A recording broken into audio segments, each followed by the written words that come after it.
Good evening. My name is Ted Landsmark. I am a professor of practice within the School of Public Policy at the Northeastern University Boston campus. I am the facilitator, really, for the open classroom.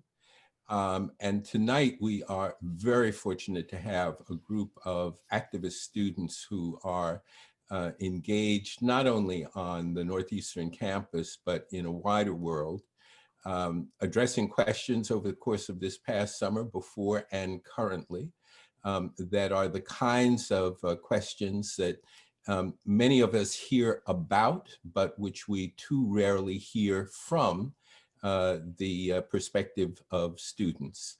This open classroom session is being recorded and will be archived.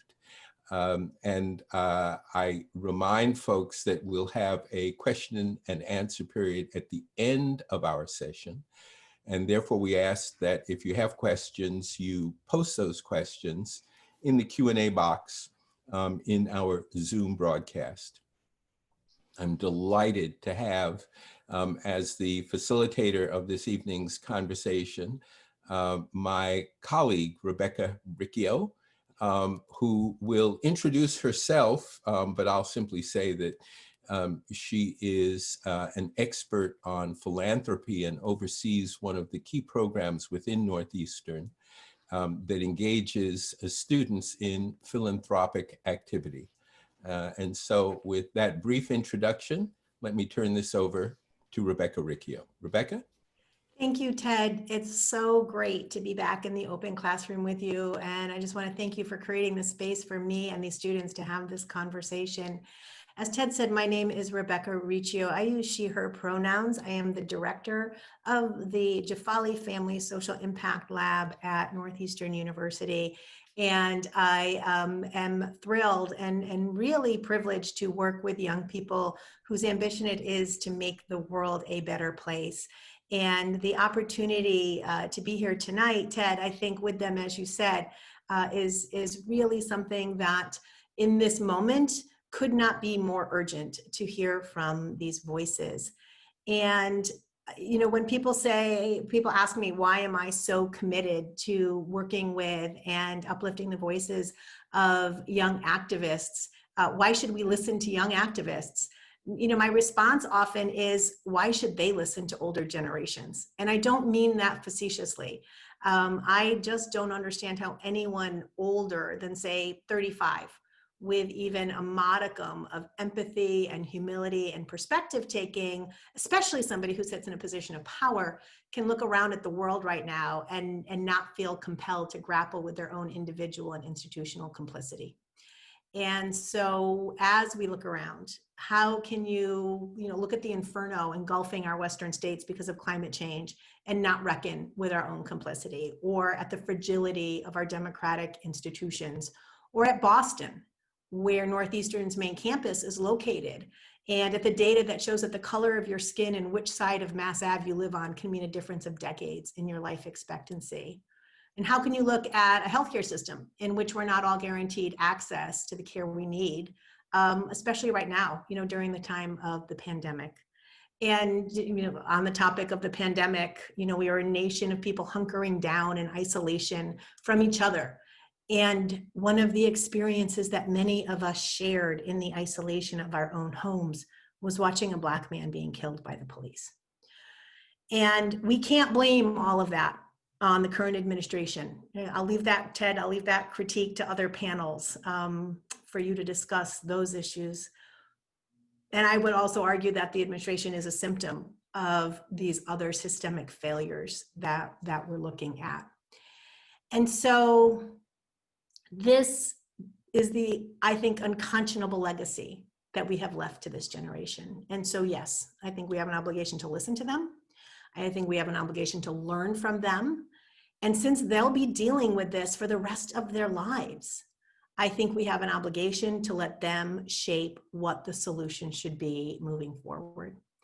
And here's the thing that I'm so proud of, and I think all of us at Northeastern should be, they are so smart about this. They are so thoughtful and well-informed and they work together across identities and across lived experiences, centering values of social and racial justice, the values that have been too often been missing in our country's history.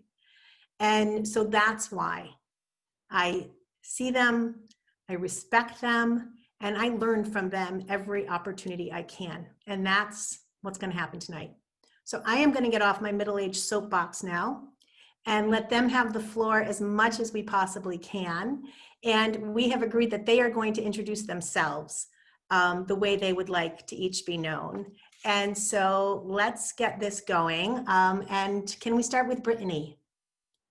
Sure. Hi, everyone. Thanks for coming out. I'm very excited to be on this panel tonight.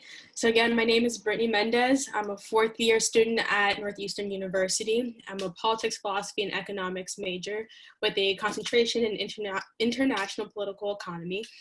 Tonight, I'm here representing the Huntington News, Northeastern student-run independent newspaper. I'm the opinion editor of the newspaper, and I'm excited to talk about the intersection of activism and journalism tonight. Great. You want to pop it to somebody else, Brittany? Sure. I'll go to Angelica. Good evening, everyone. My name is Angelica Jordan. My pronouns are she, her, hers. I probably could also go by Grandma Husky because this is my 10th year at Northeastern. I'm a dual bachelor's degree major in criminal justice and African American studies.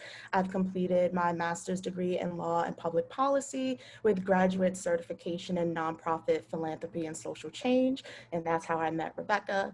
I completed another master's degree in legal studies with the School of Law, and I'm currently working on my doctorate with the College of Professional Studies in Law and Public Policy. Currently, the work that I am doing is doing academic activism through investigatory scholarship, where I'm looking at the association between the recruitment of Black law enforcement and officer-involved shooting reduction. As you can imagine, there is a lot to unpack there, and looking at current events that has occurred so far, it warrants a much needed dialogue, and I'm happy to be here. Thank you for the opportunity. Who's going to go next, Angelica? Antonio. Perfect. Hi, y'all. Can y'all hear me okay? Awesome. So, hi, everybody. My name is Antonio Coronado. My pronouns are he, him, él. And before I get started in sharing about me, I just want to take this time to acknowledge that critical work and critical spaces like this are able to exist, and I'm able to engage in them because of the liberatory work and the labor of queer and trans, Black and brown folks who come before me, before us. And I want to name that in situating this conversation. So a little bit about me. First and foremost, I am queer, disabled, Chicanx, and a first-generation student here at Northeastern. Second to that, I'm a law student, right? And I frame it that way because my identities are first. They inform the lens that I approach different situations and contexts with. So I'm a second-year law student here at Northeastern. I am the president, chair of our Latin American Law Student Association. I'm a member of the law school's Committee Against Institutional Racism and on the leadership team for the Queer Caucus of the law school. And so most of the work that I'll be talking about today in the context of this panel is through the NuLawLab, which is an interdisciplinary innovation space through the law school. And this summer, I really had the opportunity to work with folks across Boston, across the country, looking at eviction defense stations, looking at innovating the domestic violence clinic at the law school, and looking at how all of these different legal systems, these legal institutions, despite our innovations, despite our changes, will not be our liberation, right? So that's kind of the angle that I'll be speaking to today. And I'm really excited to share space with y'all. And I will pass it over to Karl. Hi, everybody. Thank you for coming. My name is Karl Adrianza. I use he, him pronouns, and I am an undergraduate third year, double majoring in psychology and American Sign Language interpreting with a minor in environmental science. And I'm representing Sunrise Northeastern, the Northeastern University's hub of the Sunrise Movement as a hub coordinator and an electoral lead. And I'm also coming to this space very new to the idea of activism. The Sunrise Movement is the first organization, grassroots organization, I should say, that I've gotten involved with at all, and I just joined earlier this year. So I want to thank everybody for welcoming me here to a space that I'm very new to. And coming here, I'm sort of bringing the ideas specifically with my experience of environmental justice in mind and how that ties into the themes we'll be talking about and what that looks like in Boston, how that ties into the prison industrial complex and how that ties into just about everything else to be discussed, as well as the idea of what it means to be an activist and what that label carries and how to make activism more accessible, especially for individuals from different educational backgrounds, different demographic backgrounds, and to stress the idea of people power and of interpersonal relationships and building on movements that way. And I will pass it to Jeanine. Hi, everyone. My name is Jeanine. I use she, her pronouns. I'm a fourth-year undergraduate student, double majoring in health sciences and biology with a minor in data science. And while I don't represent any particular organization today, my background primarily lies in health disparities related research. And so today I'll be talking about systemic barriers that contribute to health disparities related to the COVID-19 pandemic from both a public health lens, but also from a decolonial lens. And with that, I'll pass it to Charles.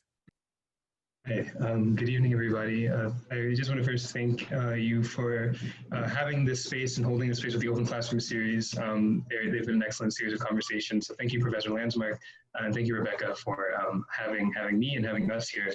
My name is Charles Wallace-Thomas IV.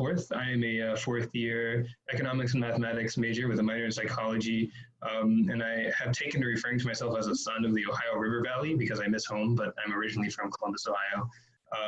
And I'm here representing Students Against Institutional Discrimination, which is a political education and direct action organizing group here on campus that's been here for about 5 years. And our main focus is to help provide a conscious space for students who are interrogating their own worldviews and coming up with their own analysis of not only what the social injustices are, but how they want to pursue their resolution. So that they want to have a community of folks to engage with these ideas with, and then also have the opportunity to practice making some of those ideas real here at Northeastern and in the communities which we are neighbors to. And then I'm also here representing the Black at NU campaign, which is a campaign that emerged here over the summer in response to the uprisings in response to police violence here in the United States. And the goals of that campaign are to bring racial justice and equity to Northeastern via the transformation, the fundamental transformation of some of the institutions at Northeastern, which are microcosms of the larger institutions that mete out injustice in the United States. So namely police forces and punitive practices. So one of our major focuses in that campaign is rethinking the way that we approach public safety here at Northeastern and not having policing be the basis of any public safety scheme, and orienting ourselves and hopefully orienting the larger community towards the practice of restorative justice and the many different ways it can manifest itself here. So I'm very excited to be here and I'm very excited for this conversation. Thanks. Thank you all. And, you know, I also want to just hold space for all of you, but specifically in regard to the heavy burdens that you've all been carrying this summer. I just want to acknowledge that. I think across the country, and I know for sure at Northeastern, our students and staff and faculty of color have been carrying a big load as we grapple with the issues facing our country. And I am grateful for that work. And I also just want to acknowledge that it adds to the burdens that you are carrying as students who are very busy and who are adjusting to going to school in the time of the pandemic. And so thank you all for making the space in your busy lives for being here with us tonight and sharing those experiences, because you have all so much on your shoulders right now. I have a question that flows from that, and that is that many of us, certainly folks in the general public and students on campus, experience all of the issues that each of you has talked about. And I'm curious as to how you made the transition individually from experiencing and seeing these issues and actually becoming actively engaged in activities that are addressing those issues. Great question. Who wants to jump in on that one? Karl, can we, you kind of owned up to being relatively new to activism. Can we start with you and say, like, what was your tipping point? Yes, absolutely. Thank you. So what happened in my case, the Sunrise Northeastern Hub in particular is very new. It was just started in February, actually, and I was already good friends with the two co-founders, two of the original Hub coordinators, one of whom I'm still working with today. And I had always heard great things of them, and I had actually just planned on joining in the spring semester because of what I had heard from them. I just unfortunately didn't have the time, and I managed to luckily find it in March when students were sent home from campus, and I found a lot more time on my hands.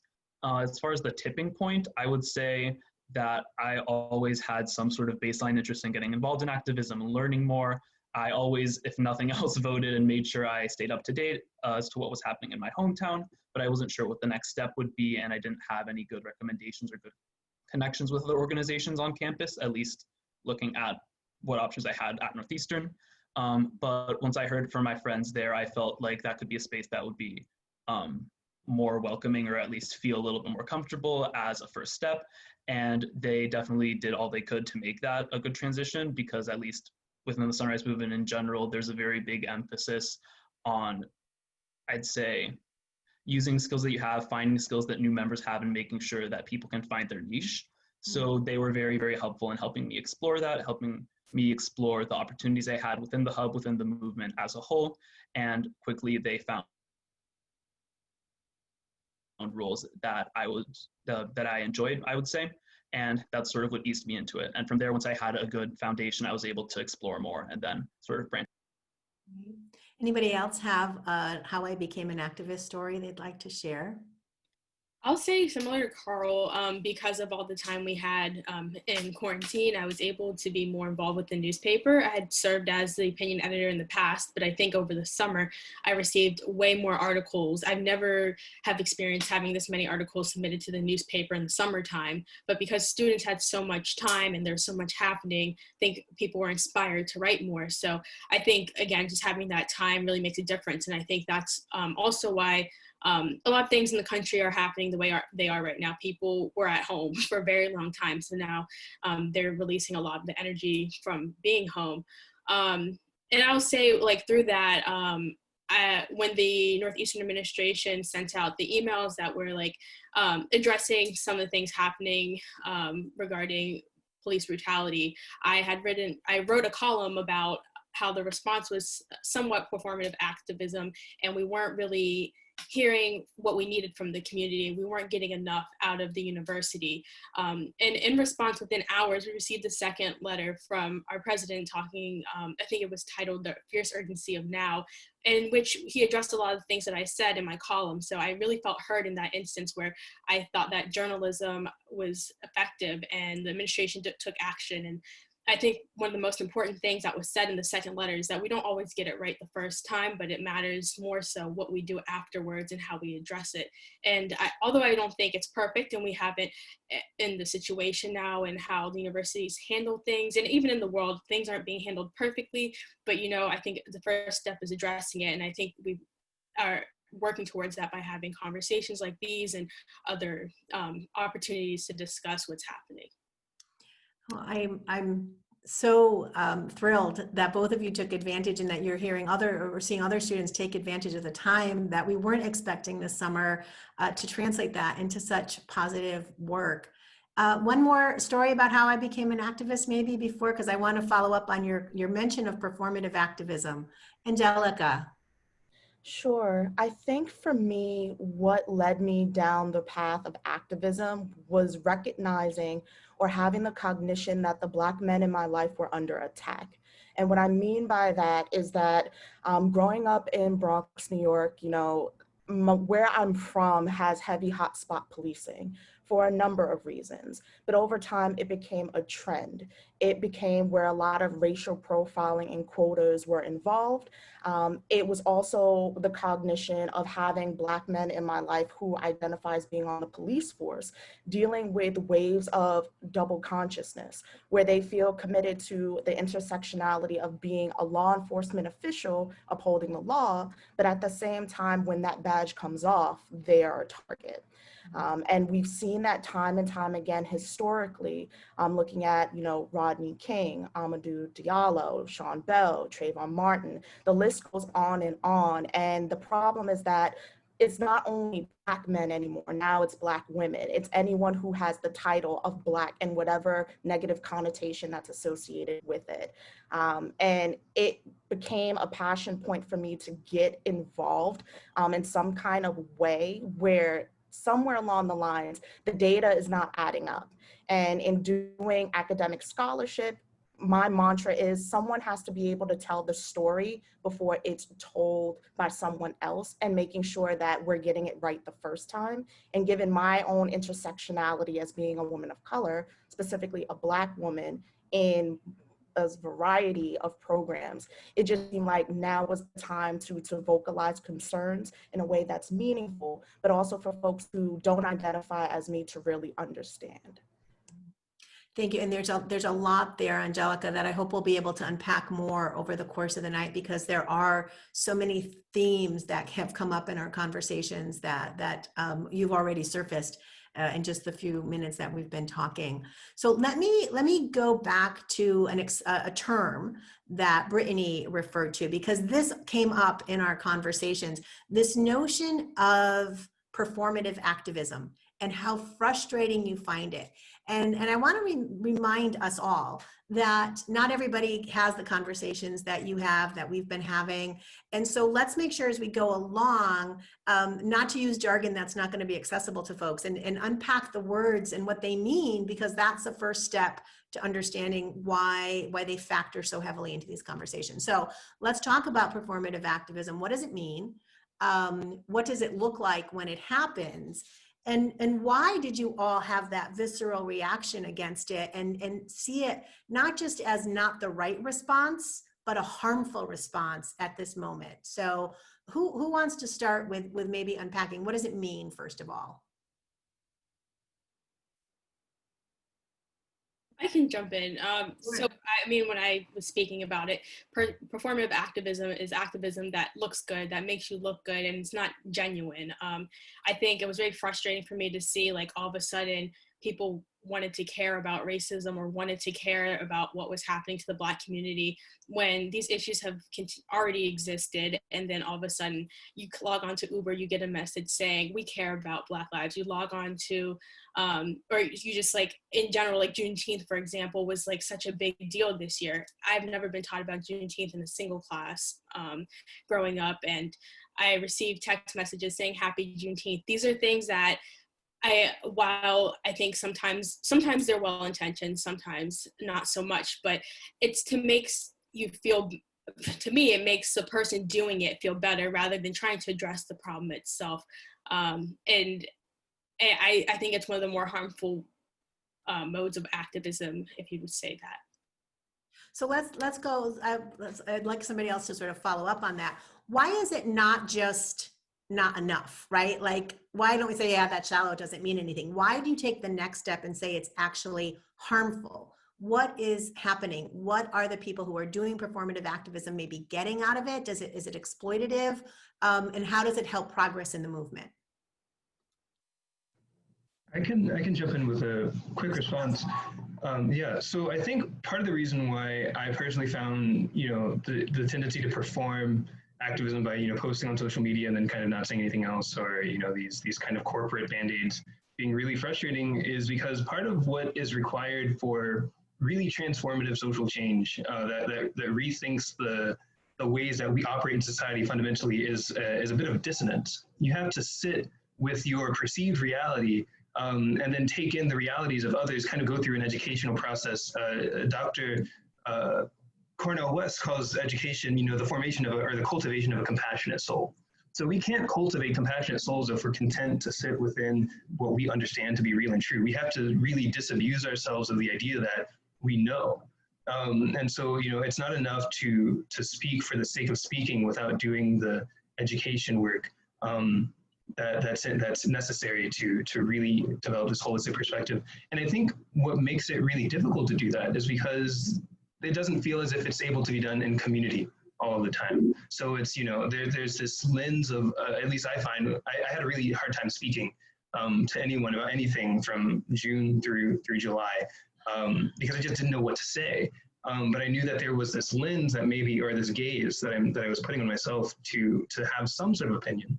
And I think we have to get rid of that or find ways to pull people into community so that there isn't the need to feel like we have to perform.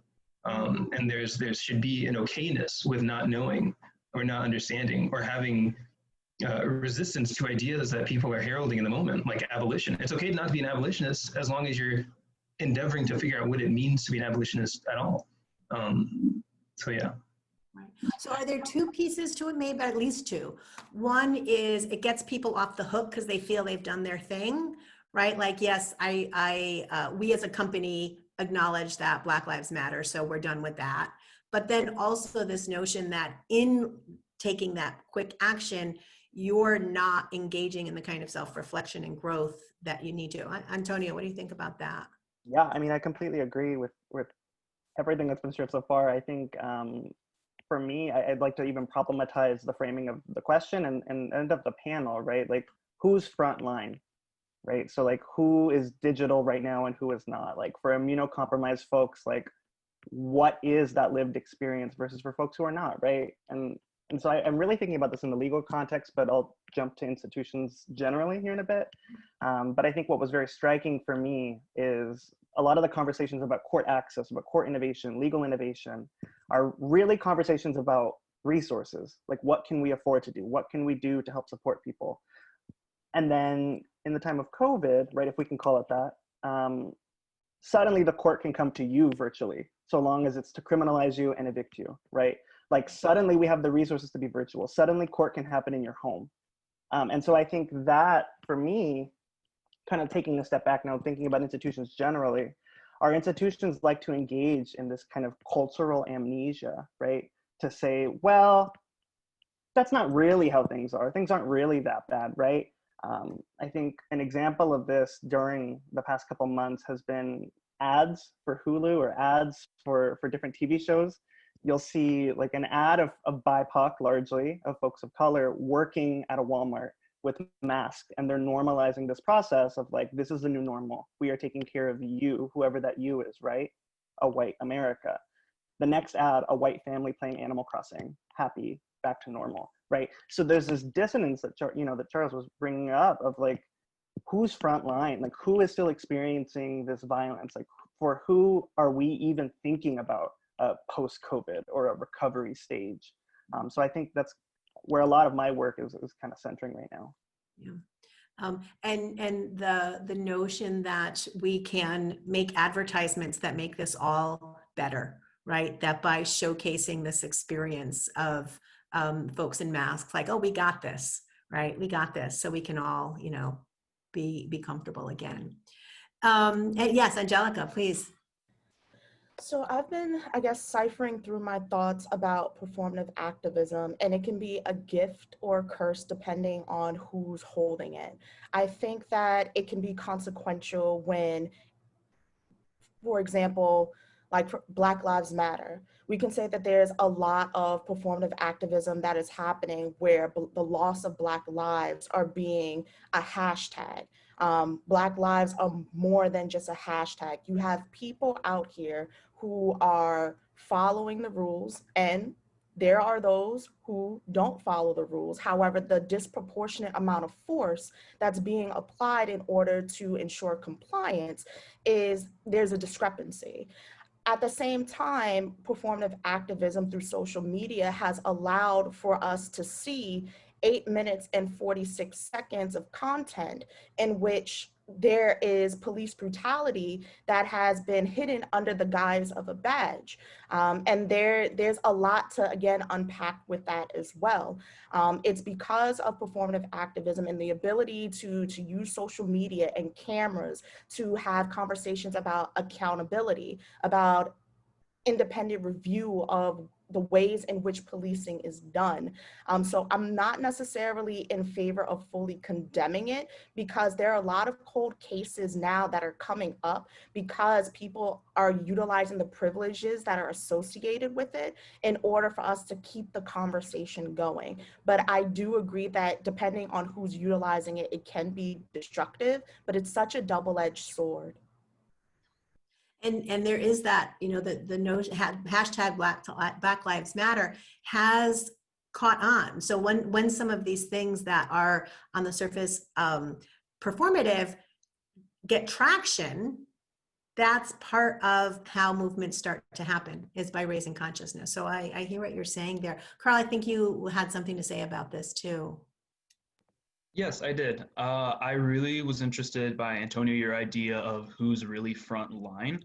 And I think that sort of made me rethink how I was sort of perceiving the pandemic. I guess that's one way to apply that idea of who's really frontline, is that as somebody who at the moment is not working, I'm just a student, I'm studying from home, I have the privilege to be able to do that. I don't understand what the frontline community really looks like right now, whatever that might be in whatever part of the economy. But I also sort of noticed that it's also so easy for someone's activism to be performative as soon as they feel good about what they did, or as soon as they think about what they're supporting and they think this is a worthy cause, I'm a good, what's consciously or not, I'm a good person for supporting this specific idea, and then that's enough. And that I've also sort of noticed in the same way that the ads that Angelica and Antonio mentioned are sort of creating these two different universes, that the idea of frontline workers or hashtag Black Lives Matter or whatever that movement might be is a completely separate entity for some people. It's just this big like cloud of ideas, and they're not sure what it looks like tangibly, or they're not sure how to get involved, but they feel like because they're supporting something that's out of their, I don't know, reach, I would say, out of their social circle, that they're on the right side of history, and that it's a good start as far as communicating it to other people. If they can have those discussions with other people, that's an important next step. But it's just incredibly still dangerous to just be able to say, I support this label, I support this defined group of people, and then leave it at that. And I want to say something connecting with both Antonio and Karl had mentioned, that a lot of times we say things just because it feels good, and then you just kind of back it up, and that's a form of performative activism. And I think that comes a lot to like when we were talking about reopening the country. A lot of times, I mean, we're arguing, let's not reopen the country because it'll help us like stay like healthier. But on the other end of that, a lot of people don't have the privilege of working from home. You know, like I feel like and you're talking about like frontline workers, like are we really considering frontline workers never got to go home? You know, they were still working, like they are still working on in grocery stores and delivering mail. These workers never got a break. And I even think I was reading something about how I guess like what's so contradictory about Labor Day is that essential workers and frontline workers, they didn't get a Labor Day. They don't ever get a Labor Day. And so while it might seem like, okay, let's support keeping the country closed, but are we actually supporting those frontline workers who can't make money if the country stays closed? Right. Right. So the sense of urgency I hear in your voices as you're talking about these issues, and the frustration about gestures that may give the impression to the general public or to people in power that, yeah, we're responding to this, we're doing the right thing. Your frustration with that is because you all have a sense of urgency about doing your work and making a difference in these various areas that you're so focused on. Let me ask you, given the enormity of the challenges you're looking at and have this urgency about, where do you think they come from? How is it that your generation is facing so many multiple systemic failures simultaneously in health, in our democratic institutions, in race relations right now? And there I would say we're having a reckoning right now. I think that's something that we need to be doing. But how is it that all of this is coming to the surface right now? And where did it come from? What are the common ties? I think a lack of leadership has something to do with that. I think for a long time, the way that our government has been able to manage crises is that there was a facade, albeit altruistic or had secondary motives. The idea was that whoever was the main leader, the head honcho, the hierarchical structure itself within government was solidified, it was cohesive, and it looked to create resolutions. During this time around, in the current climate that we're in, we're seeing a lot of chaos. Unfortunately, this information is not new. We've seen it time and time again, but now we're at a point in America where it's blatant. And it's blatant because those at the top have not condemned it. They've made it okay. They've made it tolerable. They have acknowledged it. And now we're seeing what the outcome is when we have the wrong person as a leader overseeing the way that we're governed in society. And until that changes, history is going to continue to repeat itself. And we just have to hope and pray that we're not casualties of that war. So the facade has come off. Right. Jeanine, how are you seeing that what this looks like in the health field? You know, that maybe the facade is off health right now a little bit too. How would you respond to that idea? I mean, I think when the COVID pandemic was in its early stages, I was noticing a lot of news articles popping up on my feed about incidents of hate crimes being targeted towards people of color, specifically people within the Asian community, because there was such a heavy stigma relating to this disease. And when I saw those types of those types of articles, I thought back to, I obviously wasn't around during like the AIDS crisis, but that was what it really that sort of evoked some knowledge that I had about the public response as well as leadership response during that health crisis. I think you know, health disparity has been around for forever, like basically forever.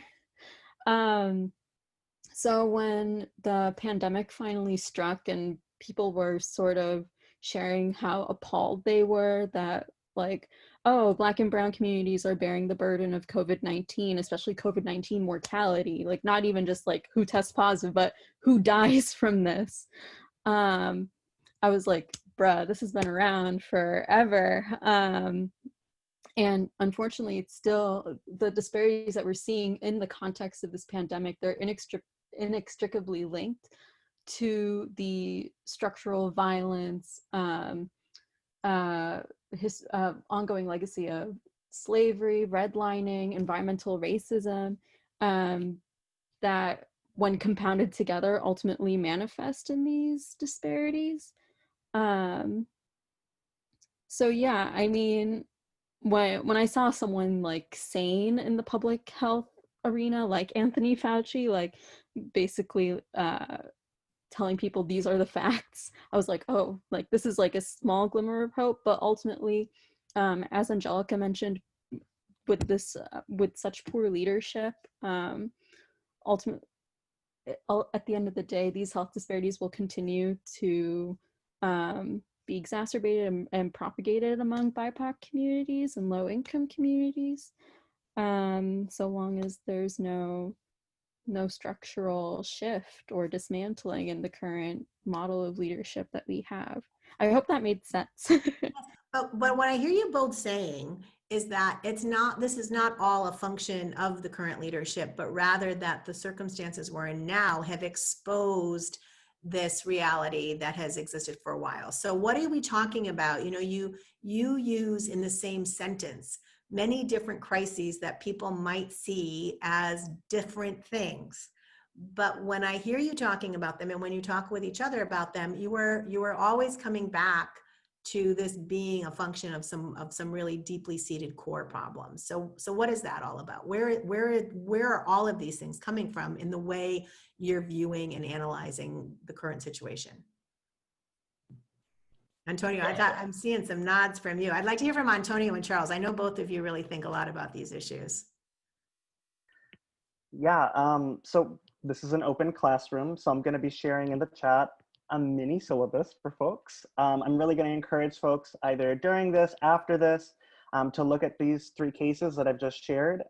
So I think it's really important that we understand and that we kind of look at this moment and understand where we are, not just where we're going post-recovery and whatever that means, but really situating this historically.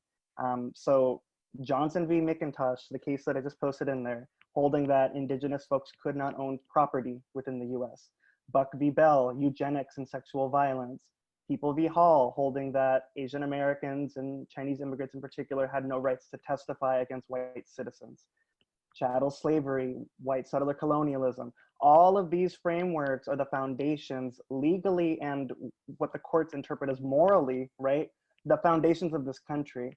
And so I think situating that historical framework for this conversation is really important, because it becomes easy to say that these are crises, and they are crises, right? They are crises, but they predate this moment. They're not just the result of 2020. And I see it in a lot of memes and a lot of different posts that, oh, 2020 is so terrible, 2020 this, right? But that's the framework and foundation of this country at the very core. So like I said, I really encourage folks to look at these three cases and to look at the work of Duncan Kennedy, a legal scholar, who writes about this idea of a loss of faith. And so they talk about how as you start going through your legal career, I'll talk about my own experience with that, but as you go through your legal career, you start to lose faith in these institutions because you're learning more and more, wow, that you pulled the Wizard of Oz curtain back and there wasn't a hard and fast objective truth. It was just a judge's opinion, right? It was just someone's biases played out across 20, 30, 40 pages that now turn into the future, right? Centuries. So I think personally, as I shared, you know, all of my identities informing the lenses that I approach and came to law school here at Northeastern with, I kind of already accepted that the law was a lie and was a fraud, and our understandings of the law as objective, right? As neutral arbiters and administrators of justice and of truth. We know that that's not true, right? We have so many different examples socially, economically, racially, and otherwise that demonstrate why that's not true. That's not the case. So I think for me, it kind of, more than anything, is just a historical analysis of where are we and how did we get here. Mm-hmm. And I hear some echoes from what Angelica said earlier around, well, it used to be that people sort of agreed to play by the certain rules of the game, but that underlying that things were not necessarily all that they seemed. Charles, what are your thoughts on this losing faith in institutions, maybe understanding that some of these fundamentals might have been broken all along? And in particular, I want to hear your thoughts on the relationship between capitalism and where we are in our democracy right now. Yeah, you know, I think one of the things that I was most excited about as we moved through the summer was how commonplace critiques of capitalism seemed to become not only among, you know, the academic-y kind of folk, but just regular people. And, you know, it's like, whether it was on the level of my brother complaining about his boss, not caring about whether or not he goes into work, you know, with a mask and things like that. So this was really gratifying to see. And I think, you know, you in naming capitalism, you kind of open the door to a historical and contemporary analysis, which makes so many things so shockingly clear. So, you know, you look at racial stratification, and you can trace the history of the project of racialization or racialism to the emergence of capitalism in Europe. It was necessary to back up a little bit, so we can sort of have a common basis for what we're understanding to mean, for understanding capitalism to mean. When I talk about capitalism, I mean to elucidate a system whereby there are folks who are capitalists who own capital, which are, you know, land, factories, and the means to furnish themselves with those things. And then there are workers. Generally, this is a major simplification because there are people sort of in the middle, but there are workers who are forced to engage in this capitalist labor exchange in order to live basically satisfying lives. So the option of not working isn't really an option if you want to feed yourself and your family. And so, you know, in order to maintain the power that's inherent to that kind of relationship, you have to have things like racial stratification so that you can point to a sector of people and say, they're not people. Those people from this continent of Africa are just going to be Black people.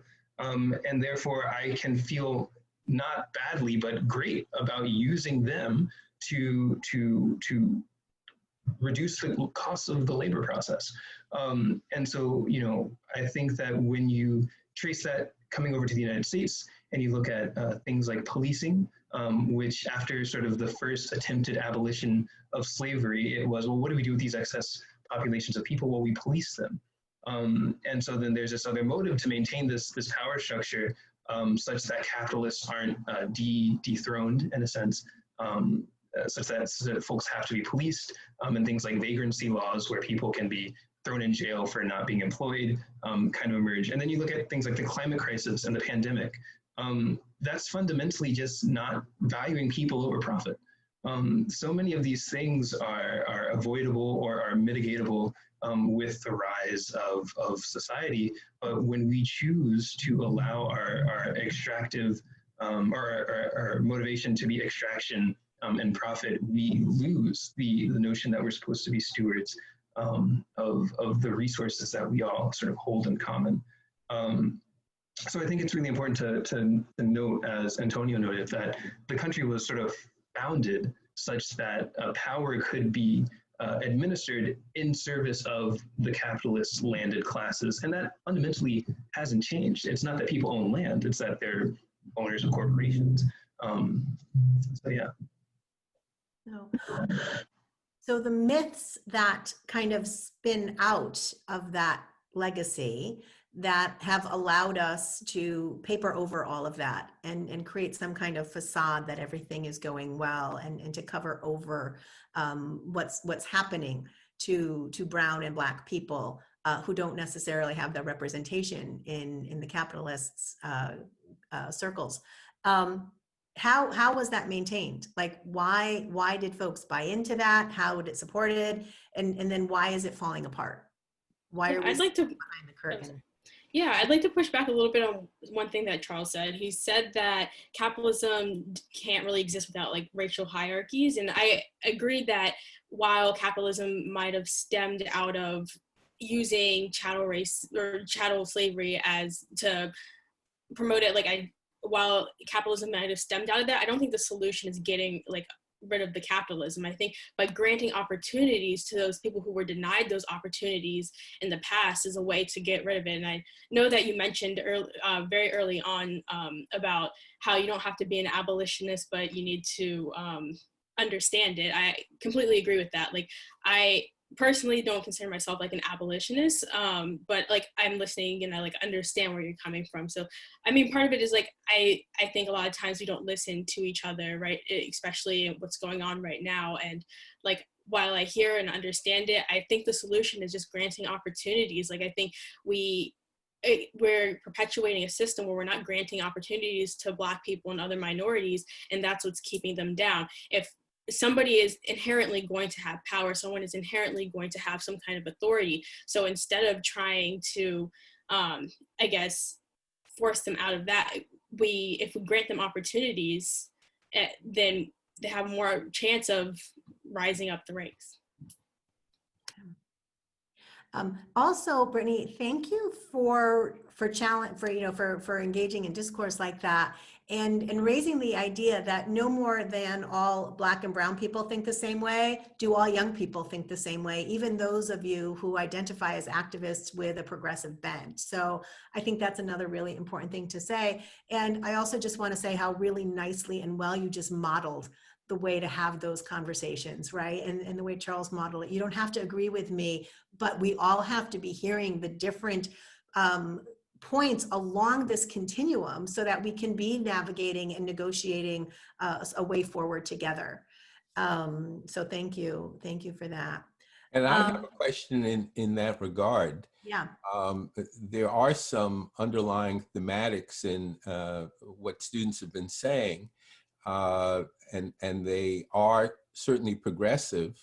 When you encounter people who don't share your values, what do you do and how do you do it to persuade them that the perspective that you have is one that they not only should take seriously, but might want to think about and change their minds about? Yeah.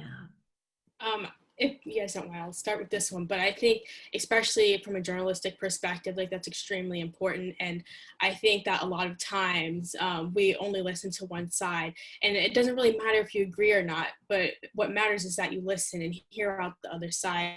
I think, especially as the opinion editor of the Huntington News, I definitely see that, especially with the election. We tend to want to silence one side or only hear the side that we're used to hearing. And if we don't engage in discourse like this, then you'll be surprised when things happen. You'll be surprised when you're like, how could someone think that way? Well, you're going to be surprised if the first time you hear it is when something happens, you know? So I think it's extremely important that we listen to both sides and have these conversations instead of just shutting out what you don't agree with.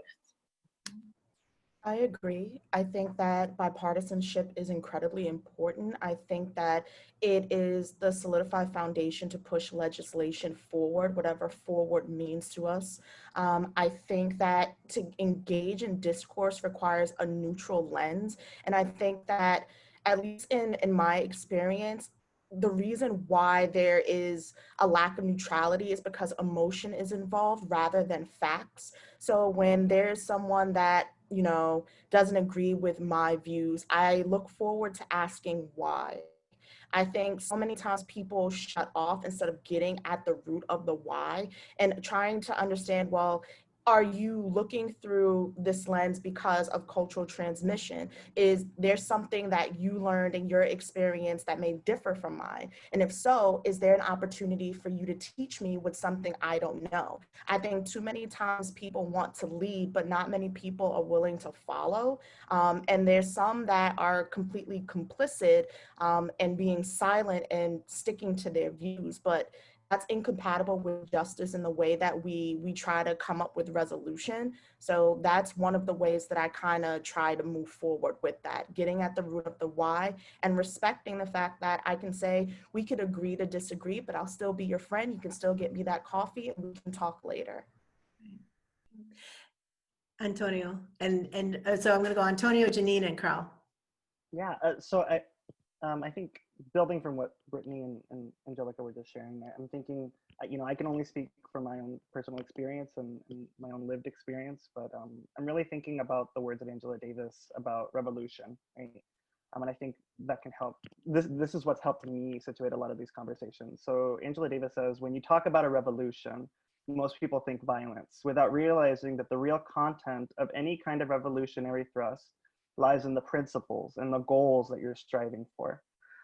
So I think to what Angelica was just referencing, for me, it's less about a horizontal analysis of both sides, or like this, there becomes this false equivalency of like, well, you know, pick the best of two fascists and decide, right? Or however you want to categorize that, right?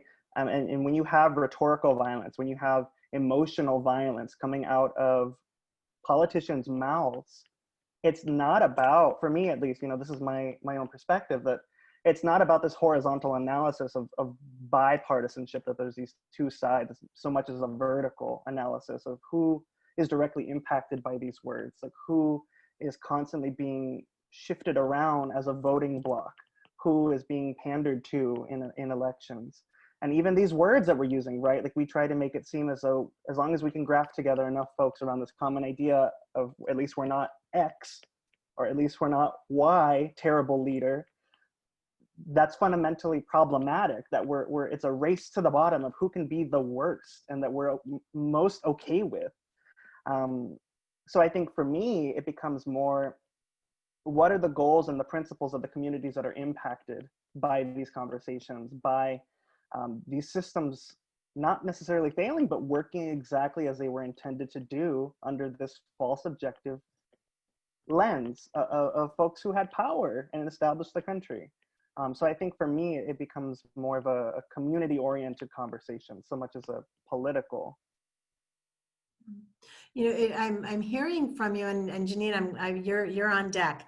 But some of what I'm noticing is the way that you are talking about engaging with the world and engaging with these issues, the listening, the doing it in community, the not thinking about these binary or horizontal, it's either this or that kind of solutions, really are not necessarily what we praise as leadership qualities, right? Like the humility to listen to others, the humility and generosity to share space, to share the time speaking with each other, the ability to navigate ambiguity and complexity and sit with the idea that, you know, not everything is a binary solution.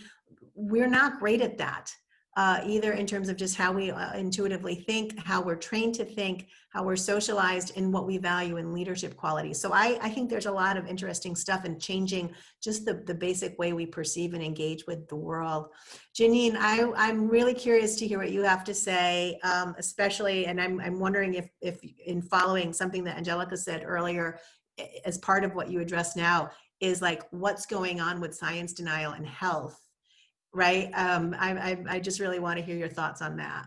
Yeah, that was what I wanted to touch on. I mean, I feel like when in public health education and in developing public health interventions, for example, recommending that people self-isolate, like in the early ages of the pandemic, telling people stay home if you can, self-isolate, don't be a part of large gatherings.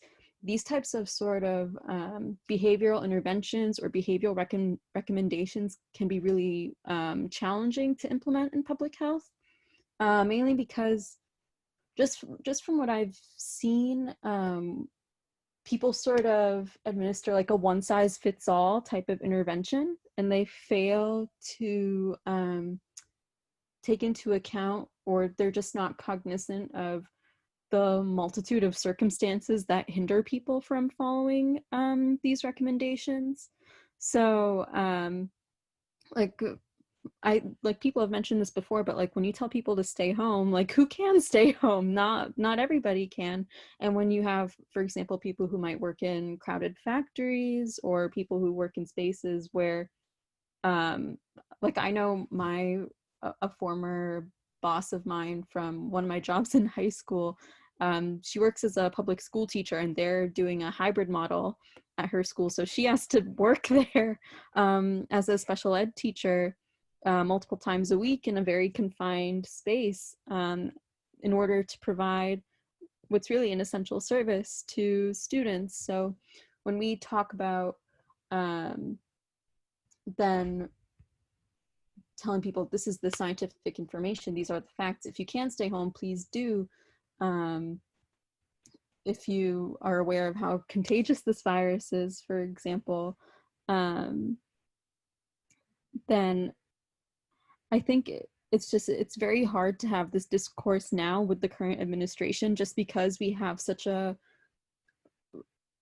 we have someone in one of the highest positions of power who like actively opposes any sort of scientific information. And it's such a bad example to set for everybody else who lives in this country, because now we're seeing people who feel galvanized to express their opposition towards science as well, and not really listen or be respectful, or at least process the information that's being expressed to them. So yeah, just a lot of things to keep in mind. And my mind is going at like 50 miles an hour, but I can only talk at like 2 miles an hour. So I don't really know what else to say. But yeah, I mean, I'm really glad to be in this space where people are respectful of each other in this type of discourse, and also seeing I hope I can rightfully assume that there's like some respect for science within this space. In spite of the fact that the field of science is problematic, and then I can go into that at another point in time. But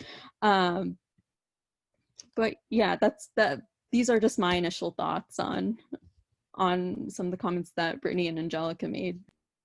Thank you. Karl, I saw your hand up, and also Charles, I'm going to loop back to you because you were the one who introduced the idea of being an abolitionist into the conversation. And I think it's really important that we circle back and to define what that means and what it means for your vision of the future. But Karl, let's go to you first, because you were part of this current question that we're discussing. Of course, thank you. Antonio covered most of what I did want to discuss, but there were a couple of points that I was thinking about, and also what Jeanine said really echoed with me too. is that just speaking strictly from a personal level, I'm sure that for a lot of people here, it's the same for a lot of people across the country, across the world, they come from the same place, but I always want to base any political beliefs within the system that we exist in, sort of envisioning what can exist out of it, out of compassion and understanding that it's so easy to detach yourself from the idea of politics, from the idea of policy, and things like that, like it's some sort of game or discussion, strictly like academic hypothetical scenario. But I always want to approach it through the lens of these are real people's lives that are being affected. How do my identities as a queer individual, as a person of color, affect these things? How do other people's intersectional identities affect them as well? And I think, I know it sounds very hippy-dippy, very, what was the thing? We're all one race, the human race. And I don't mean to like sort of, I guess, ignore these discrepancies and ignore the differences across people of different backgrounds, but understanding just at its root that it's about what your individual experiences have informed you about, about what's happening in the world, how other people's differ from that. And I can also really tell that everybody on this panel right now, the facilitators, are coming from that place where their personal experiences, their personal narratives have really shaped where they are and what they're passionate about. And I'm really happy to be in a space where that's the case. I have a question in reference to that. This conversation is going on in what is a safe space. It's inside an academic institution. And I think everyone feels free to express their viewpoints. I'm curious as to how your ideas at this point and the activist actions that you're taking shape the way you view working on the inside as opposed to working on the outside in order to bring about certain kinds of change. One of the questions that has come in raised the question of how Sunrise, for example, a movement that has involved young people in addressing issues of resilience and sustainability and environmental degradation, could on the one hand be involved in demonstrations and at the same time be supporting the candidacy of Senator Markey, who ran and won successfully, many people say with the support of Sunrise. So how do you balance what you do within a system, whether it's a university or the kind of work that you may do when you graduate, with the kind of work that you might do outside of a system in order to bring about the kinds of changes that you're talking about?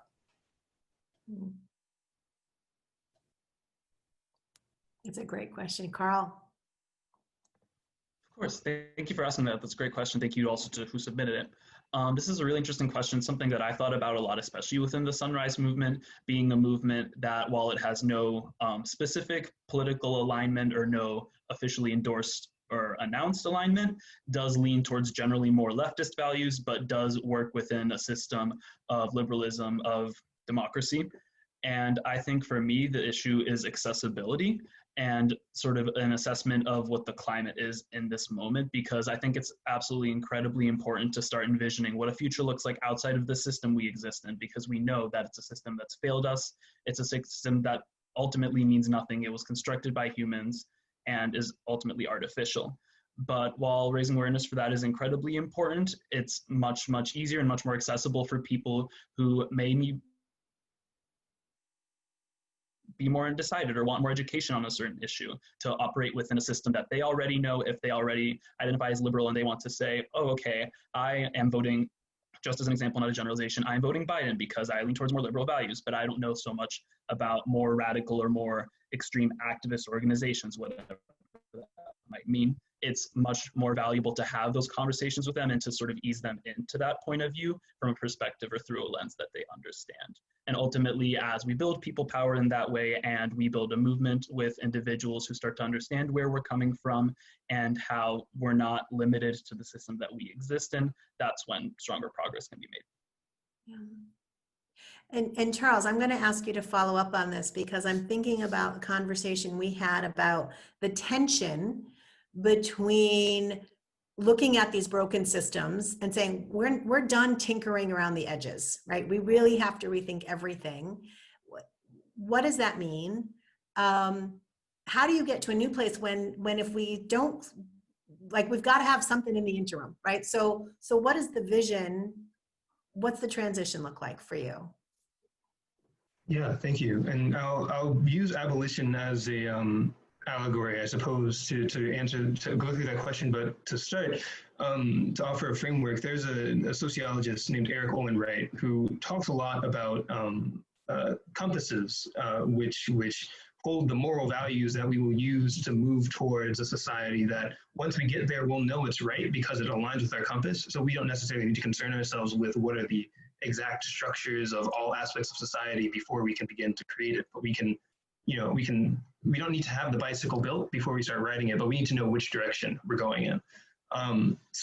He also talks about, these theories of social change and looking at them kind of as on the spectrum. So you have reformist strategies, which require that you operate within the existing social and cultural institutions and mechanisms to exercise power to affect change. Then you have sort of these ruptural revolutionary strategies, which are, we're burning it all down and we're moving forward after it's all burned down because we need to stop the harm immediately. And then he talks about something called an interstitial strategy.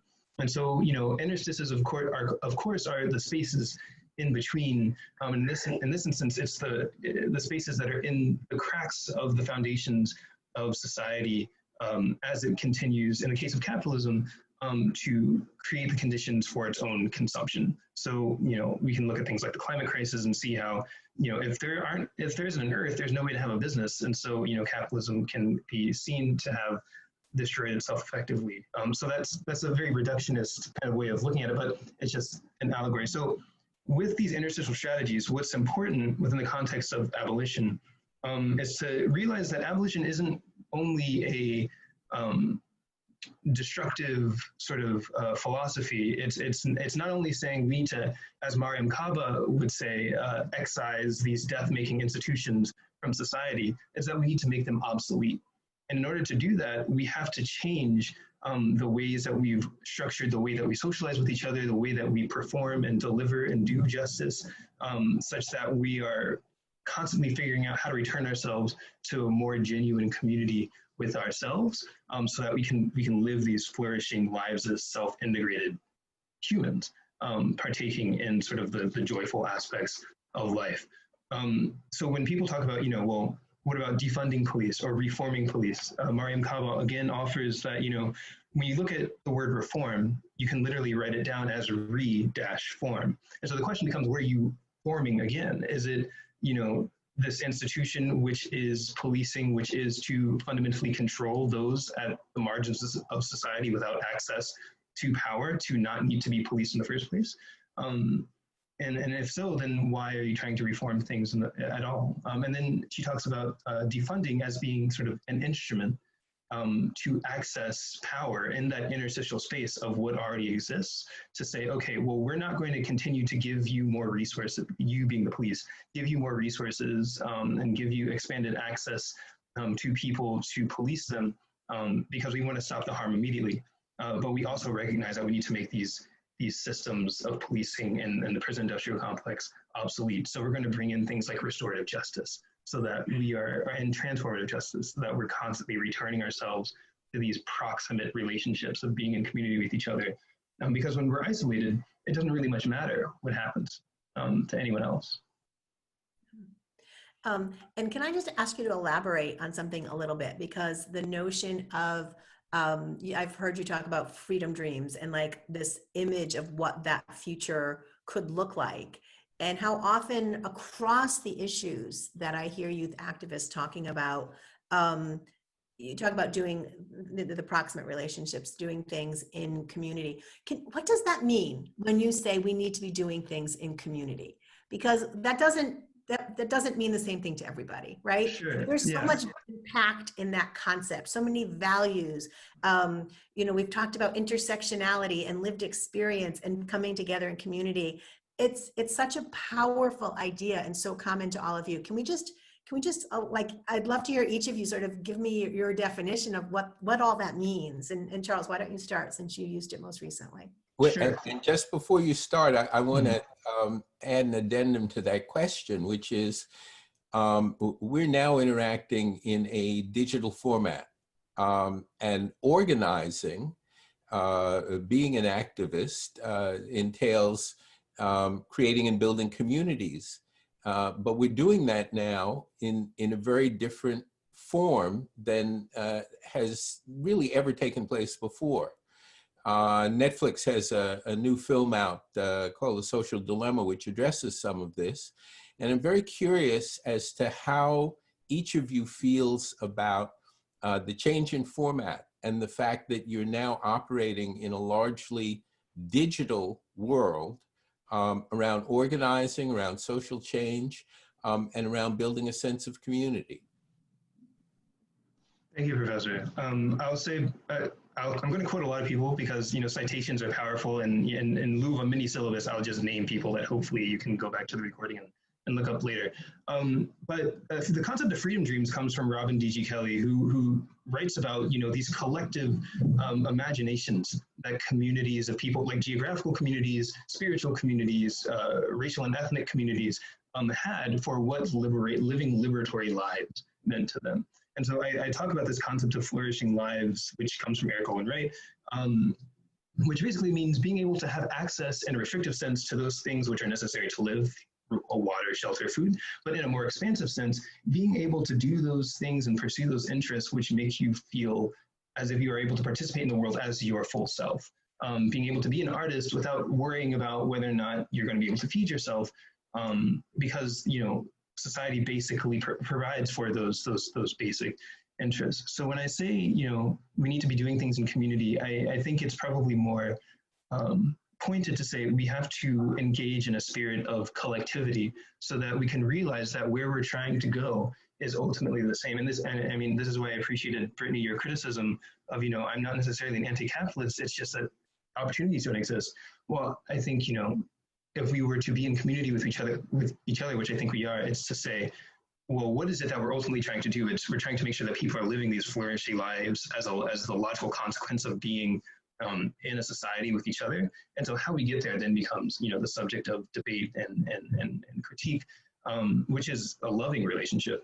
But it's ultimately that we're trying to figure out how we want to live our lives together in a way that's, sustainable. Antonio? Yeah, so I'm going to try and cover a lot of ground and tie together a lot of different themes from the previous question into this question. So bear with me, y'all. If it starts getting a little rambly, I'm going to try and keep it concise and cohesive.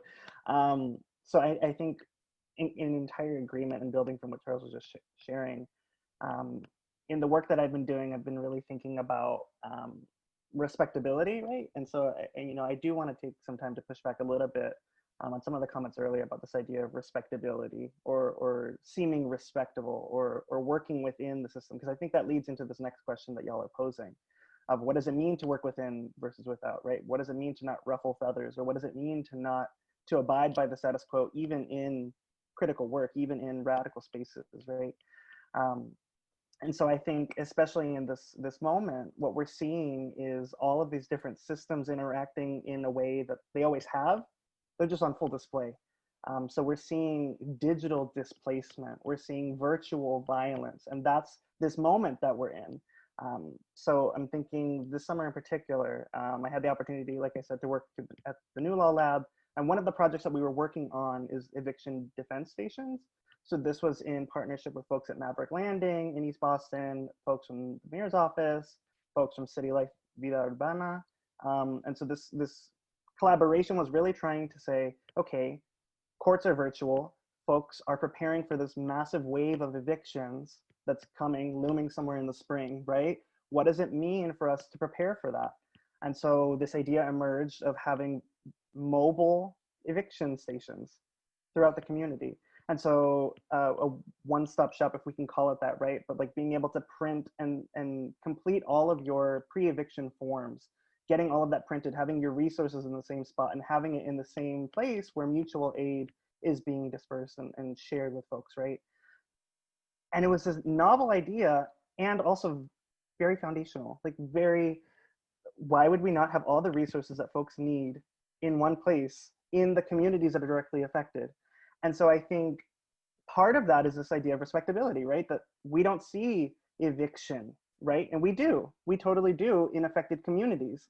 But in gentrified communities, that's not the issue. In our retellings, in our media narratives of what's happening, it's, oh, this otherized problem, right? And so I think part of this is respectability, that, you know, these really terrible, ugly issues, those happen inside the courtroom. Those happen not in my community.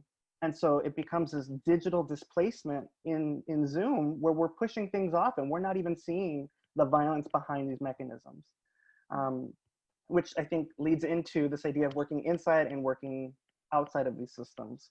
And so it's making me think, what Charles was sharing makes me think about epistemological violence, or the different systems, the different theories, the different curricula that we're sharing, our different mindsets, violence in and between these. I recently had the opportunity on behalf of our Committee Against Institutional Racism at the school to write a report about the state of BIPOC students. And in that report, we specifically cited the Black at NU campaign and the list of demands and the movement for that, right? And so I think that is part of this, is tying together all of the different movements that are pointing to the similar issues of these systems are failing us time and time again. How can we, one, within the system, name this violence to push back on respectability of what we need to be saying as a future lawyer, right? Or what I need to be saying as a future leader, or whatever that means. And also to call for the dismantling of that system, to also hope as an aspirational goal that I one day won't have a job as a lawyer, that I one day won't have a job as a gatekeeper, that we can move beyond that system. So hopefully that wasn't too all over the place, but that's kind of where I'm thinking with these questions. Oh. Thank you, because you did a really good job connecting some dots for us there. I have a lot of things, another direction I want to follow up with, but I just want to keep Ted's question on the table just a minute longer. Have any of you had experiences, either frustrating or positive, around building community and this notion of how do we come across the divide, but now this new digital divide between us, in addition to all the other things that we're grappling with when we're trying to build community? Jeanine. So most of my health disparities research experience has been within academic institutions. One of the reasons, I mean, I love the area of health disparities research, but one of the reasons why I feel so conflicted about working within academia as well is mainly because there's just such a blatant disconnect between the institution in which we're operating and the communities our research is meant to serve. I think personally, I haven't had any PIs or research advisors who have done this, but I've certainly seen them elsewhere. I think some researchers who are interested in health disparities research might sort of contribute to this to the performative activism we discussed by sort of helicoptering into communities, taking their data, just like maybe taking their data, taking their experiences, taking their narratives, and then not sharing that back with them, or not using this information that they've collected to really foster some sort of structural or systemic change.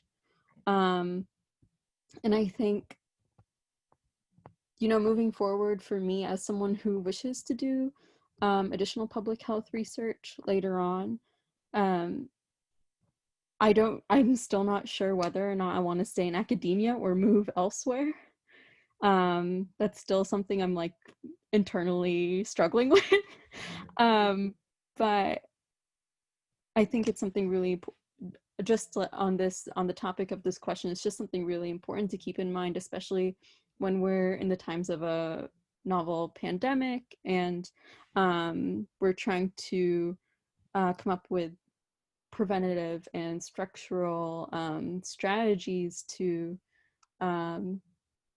mitigate the spread of this virus and to keep the communities we're with safe. And also, I think I wanted to bring this up in a previous question, but sort of escaped me. Just on the topic of sort of distrust in science, I think generally I am frustrated with people who distrust scientific information, but depending on who is distrustful of the sciences, I can kind of understand where they're coming from. I think when we look at the way things like biomedicine, biology have been used to oppress communities of color. I mean, I don't know if people have heard about this, but there was like a news story about hysterectomies that were going on in the ICE facilities. Yeah. That, I mean, that's just only one example of how science and medicine have been used to oppress Black and Brown communities. And I think depending on who you come across, if there's someone from within one of those communities who's kind of reluctant to maybe consulting a provider or trusting the information that's being given to them, the way science has been used to oppress people as a result of colonialism, this ongoing legacy of colonialism.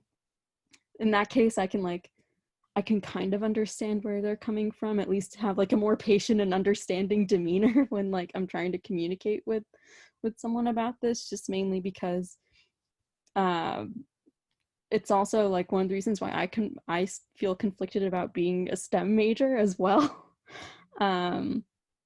Which is such a shame, because we need women, and we need women of color in the STEM fields.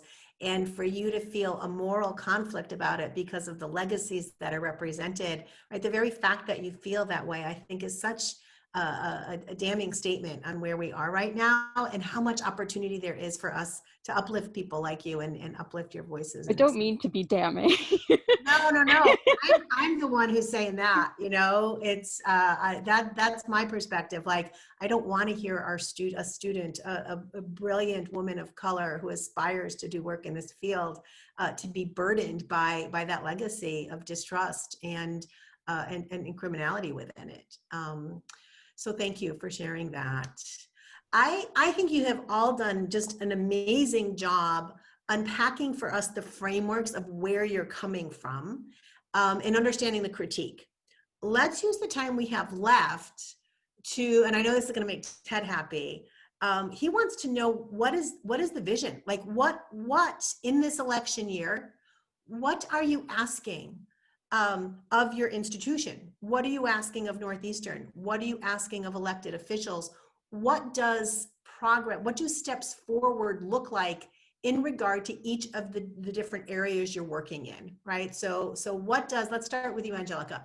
What are you asking for, right? What are your demands of the society and of the generations that have left you all where you are right now and to get you where you want to be moving? It doesn't have to be everything, right? Like, what are next steps? And also in that regard, how do you hold yourself accountable for whatever future actions or career paths you decide to take, given the viewpoints and the ideas and the inclination that you've expressed to change things?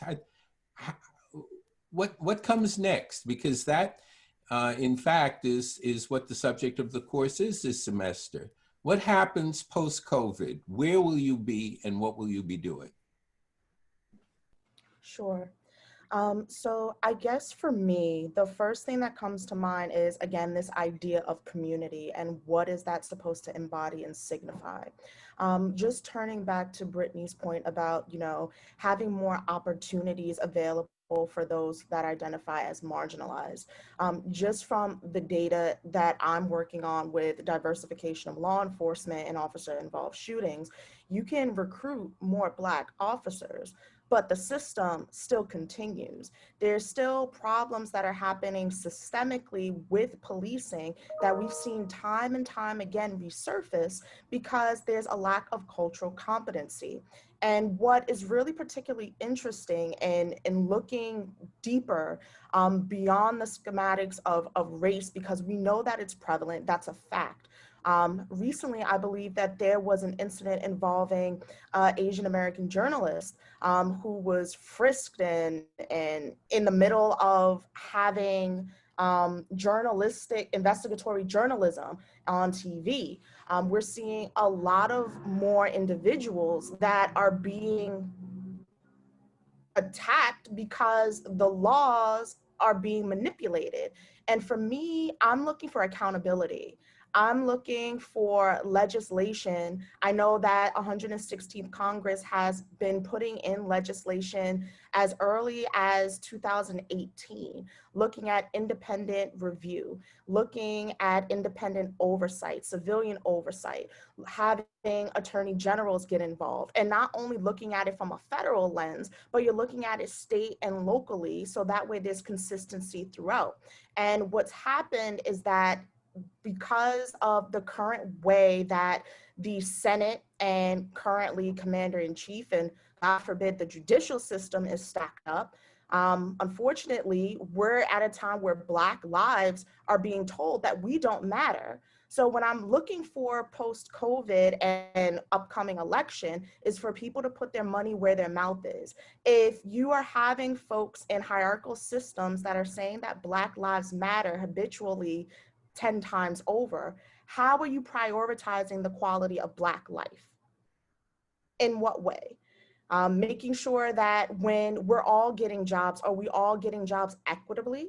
Are we able to come to the table and be able to eat off the same table, have the same menu? Because in a lot of cases, we don't see that. I'm looking for a leader that works with empathy. I'm looking for a leader who gets it. And if they don't, trust the experts. There's a lot of significant distrust in leadership, in government, in American policy as a whole. And I would hope that just in this conversation alone, that us as leaders take the next step to hold a mirror in the eyes of the law, in the eyes of leaders, to remind them, what did you sign up for when you decided to become a politician? What's the real altruistic reason? Is it for power? Is it for wealth? I'd rather be told the truth than have lies being held under the guise as if it is.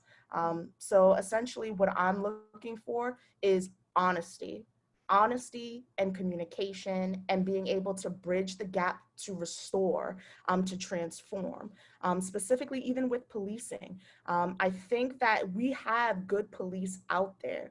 The problem is the bad ones are the ones that are making it hard for the good ones to truly do their jobs. I also believe that we have Black folk who are totally intellectual, smart. We see that in this space today.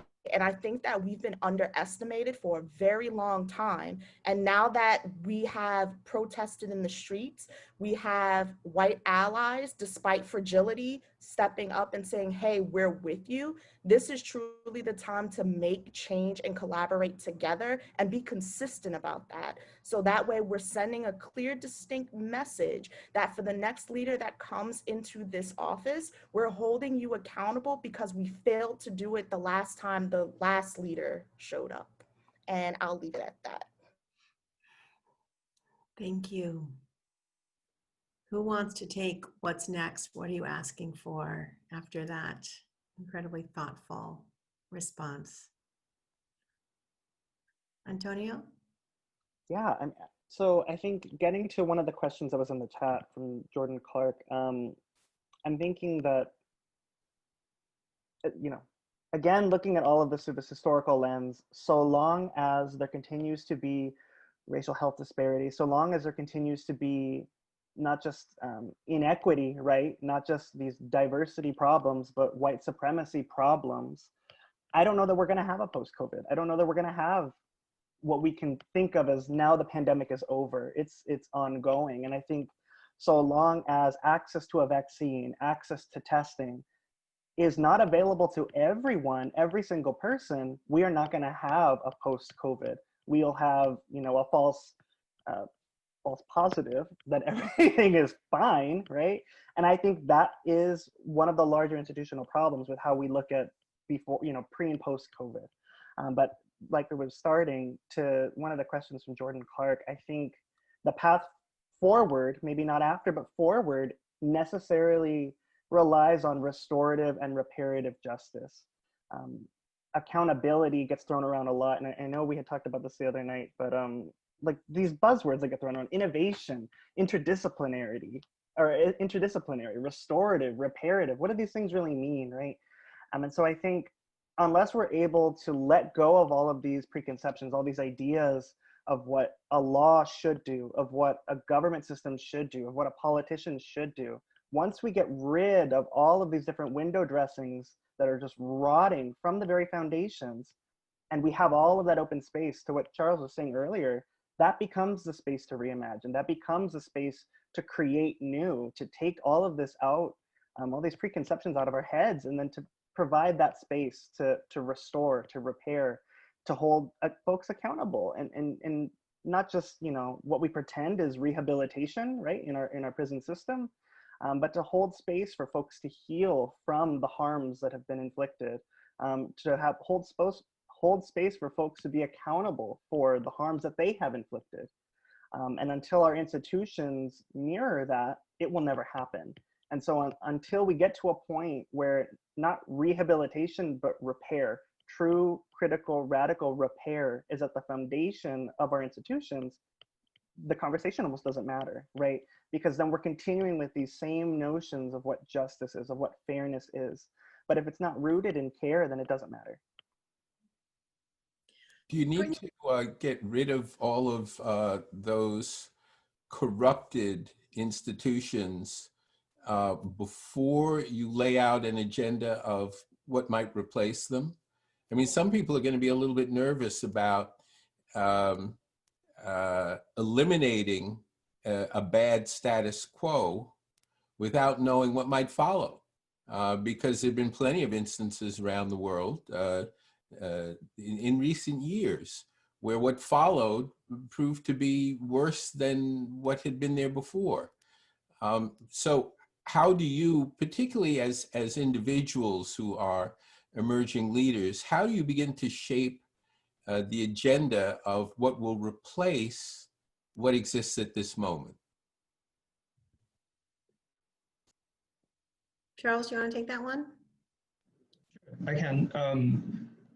There's so many things to consider.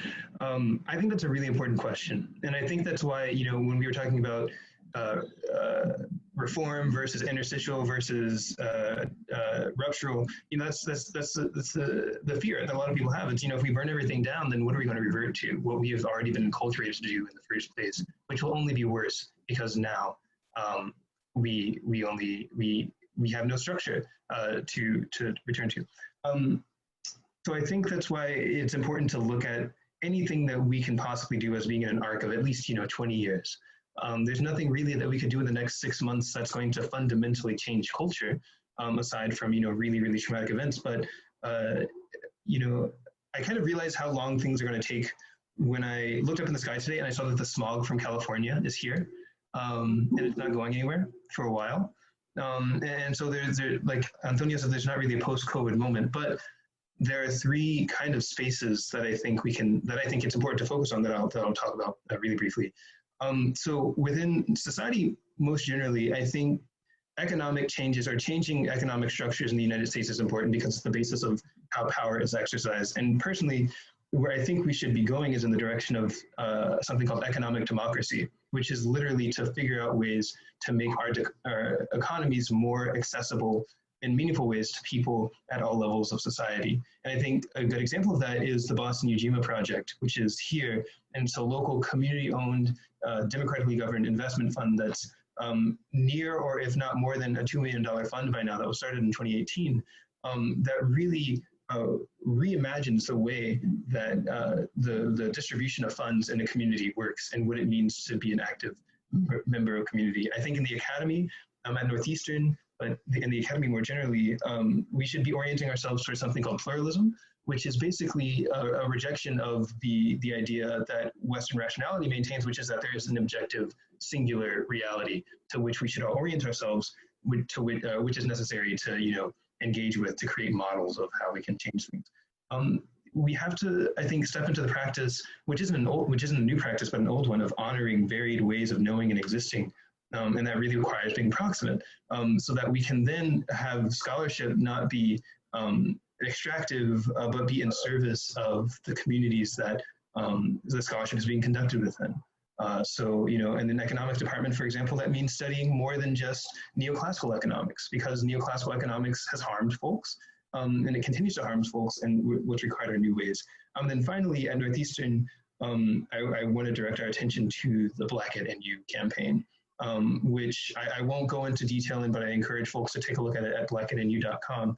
But there is a first and fundamental set of demands that we put out June 17th, which are for Northeastern to defund its police department and actively commit itself to thinking about new ways of engaging in public safety. So the specific idea that we have is creating a restorative justice center that combines the functionalities of OSCAR, UHCS, Open, to really create a space for the restoration of active participation and community between professors and students and other members of the Northeastern community. And we should really abandon the idea that we can continue to ask the police to not be the police, which doesn't fundamentally seem possible. So those are the kind of areas that I think it's necessary to move in as we continue to navigate what a post-COVID crisis moment looks like, because I don't think a post-pandemic reality is going away. And no coincidence that, again, there are themes, that you're touching upon that other folks have talked about, like scholarly research not being extractive of the communities in which it's being conducted, which is what Jeanine was talking about earlier.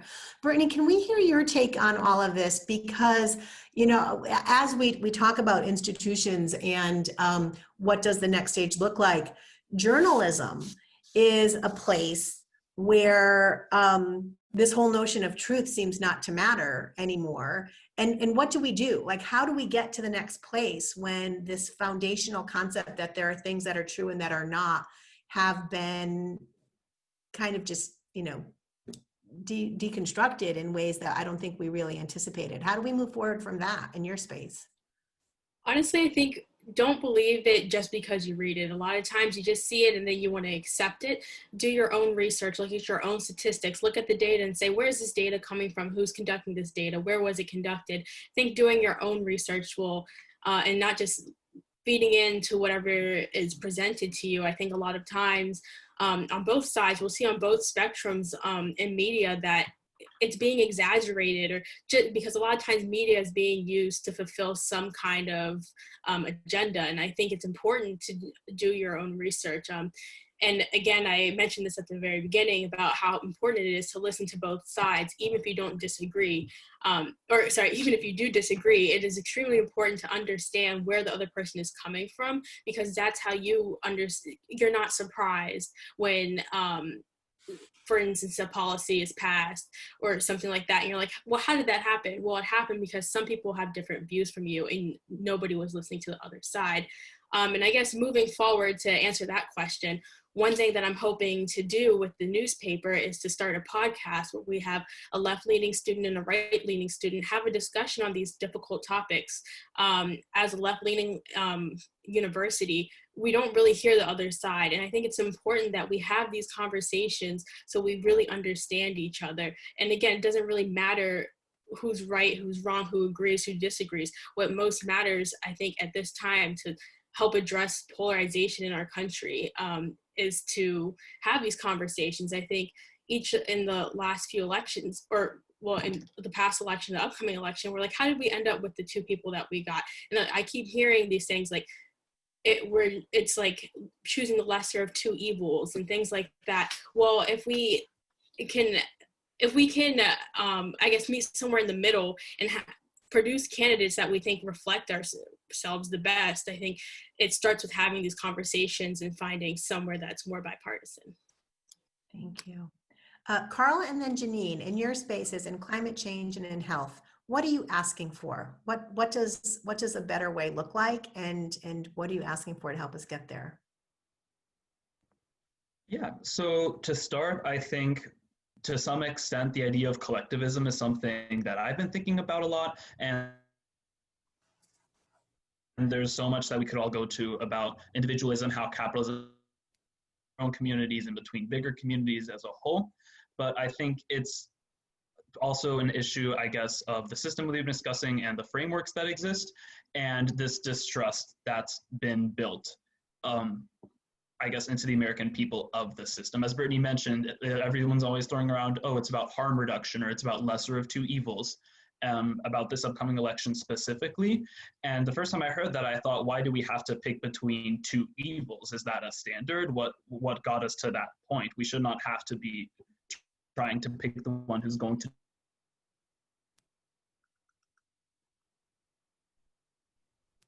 about the system like it's like it is, in a way, like it has a tyrannical hold on the United States, on also the world as a whole.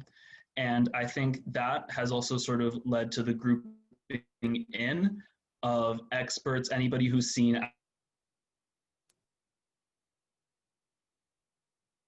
think we're losing how capitalism. Oh, sorry. Can you all hear me? Yes, you're back. Awesome, thank you. Yes, so I think it's definitely a result of the way that this divide is fortified in daily life of the working class person, the average American person, the average person from whatever country it might be, and the expert, the person who has a global or national platform or whatever it might be, and the way that they've all been grouped together, and that we've been conditioned to have such a distrust of it, and the way that we all feel such a distrust of the electoral system that we're working in, and much more. And I think it's absolutely the way that this system and this divide and this upper part of the divide has also incorporated science into it. And there's also a lot to say about climate denial, science denial. And I really also think it comes down to this distrust and this feeling that as an individual American person, whatever part of the spectrum that you come from, there's a very good chance that you've learned to distrust or doubt a lot of things that are told to you by people in power. Absolutely healthy to question these. It's why we're here today. It's so important to not just take things for granted and take things at face value. But it's just really frustrating how there's so much more nuance than that. And I think going forward from that, it would be some sort of education. And I think that's a very, very big request, I would say. But the way the Sunrise Movement works, it's a very youth-oriented organization, and you can tell that in the way that we interact with each other, the way that we use social media, and we already used the internet and digital platforms even before COVID. But it's about who doesn't have access to that information, who doesn't have the time to devote to their own activist organization that they belong to, who is struggling with these other issues, who just is not well informed about things like environmental racism present in their communities and things like that. And moving forward, I want to see a lot more assessments of what that looks like moving forward, and how, even though we're a very strong movement, I'm very happy to be, and I know I've name dropped Sunrise 20 times in this call because I think we're doing great work and it's amazing. But it's so important to remember that there are people and there are activists waiting to take action and take to the streets outside of these organizations and outside of our reaches. And I think it's sort of instituting that into education, whether that be in elementary schools, high schools, higher education, wherever that might be for that person. My first experience was in college, and I never learned about climate science at all prior to, I guess, this year. And it's understanding that there is no one-size-fits-all solution to that. And before we keep trying to draw from the same groups of people who are ready to take action, who might come from particular backgrounds, especially educational backgrounds, who are already leaning towards these sorts of things, and instead focusing on who just doesn't have the access to this topic in the first place and who hasn't learned to prioritize it for the real issue that it is. Thank you. And Jeanine, what you work on social determinants of health, how do we get to a place where you're born or what color your skin is does not determine how healthy you are or how long your life is? I mean, from From a research standpoint, I think one of the things that I can think of at the top of my head is transparency in data collection and sharing that data. Over the summer, I just did like some geospatial analysis of communities that were disproportionately affected by COVID-19. I remember this was like back in May. I wanted to do this, and it was so difficult to do that during that period of time, mainly because the CDC, they didn't require any state public health departments to begin collecting demographic data. I don't think that happened until June. So just thinking about what data is available and how we want to analyze it and sort of decipher and pinpoint trends. You know, thinking from not just purely the standpoint of like, okay, who tests positive, who tests negative, but also who, sorry, my dad came home from work, who we share this data with, how we share it, how we make sure it's accessible. Sorry.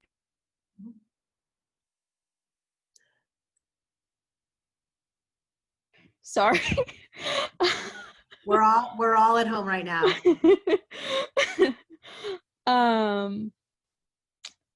Sorry, where was I going with this? Well, I think where you're heading is the questions we ask determine what we learn, right? And we have to be thinking in different ways about the questions we're asking. Yeah. And also just in terms of like research-based institutions who wish to perform community-based research, specifically community health research.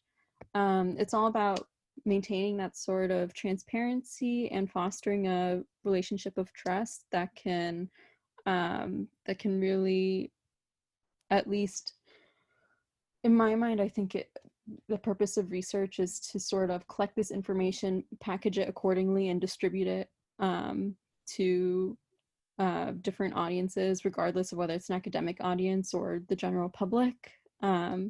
So we want to make sure that, at least in community-based research, we want to ensure that that the voices that we're listening to are really heard, and that no one is exploited in this whole process, because we can't continue pursuing all this research and not having it actually be helpful or meaningful or useful. We have one other question that came in through our questions and answers, and I would like to hear you address this, and that is, what do you think accounts for the prevalence of so much performative activism among major organizations now in comparison with other periods of racial unrest in the United States? The NBA, beverage companies, hospitality firms, fashion firms are all painting public relations support of movements like Black Lives Matter. I can tell you that that did not occur to any significant extent during earlier civil rights movements, whether they related to race or to gender. What accounts for it now? And the questioner also asked, is there any research that's going on that has done any comparative analysis of the way the public relations machinery has geared up now as opposed to the way it might have geared up in the past? I think social media plays a huge role in this, because people can share so much information with so many people very easily.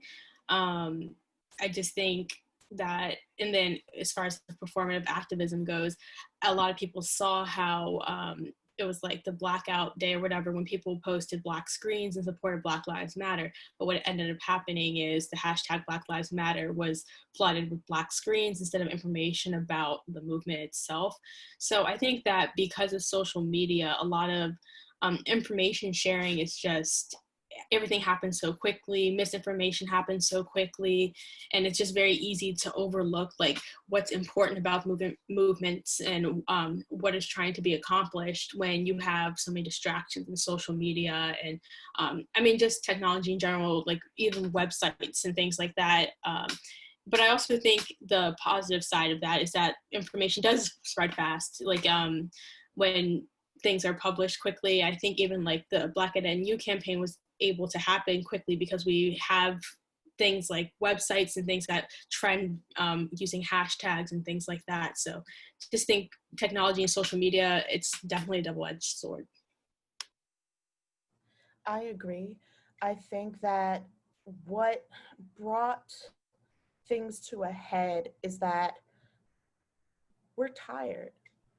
We're tired of seeing the same thing happen over and over again without having any type of recourse, without having any type of protection, without having any type of accountability.